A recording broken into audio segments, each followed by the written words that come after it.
பிப்ரவரி 18ஆம் தேதிக்குரிய அனுதின பரலோக மன்னா.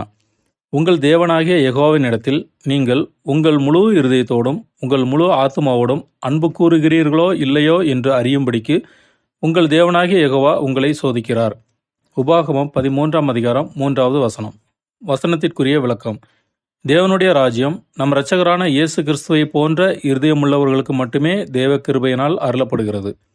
இந்த கிருபையினால் ஒவ்வொருவரும் தங்கள் முழு இருதயத்துடன் தங்கள் முழு ஆத்மாவோடும் என் சித்தத்தின்படியல்ல உம்முடைய சித்தத்தின்படியே ஆகக்கடவது என்று சொல்லக்கூடியவர்களாக இருப்பார்கள்.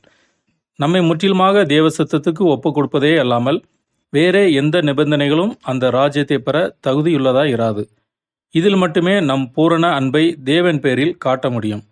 யார் யார் இப்படிப்பட்ட மேலான அன்பை தேவனிடம் காட்டுகிறார்களோ அவர்களுக்கு மட்டுமே கண் காணாததும் காது கேளாததும் மனிதனுடைய இருதயத்தில் தோன்றாததுமான பரலோகத்திற்கு அடுத்த காரியங்களை தேவன் வெளிப்படுத்த சித்தமுள்ளவராக இருக்கிறார். ஆமேன்.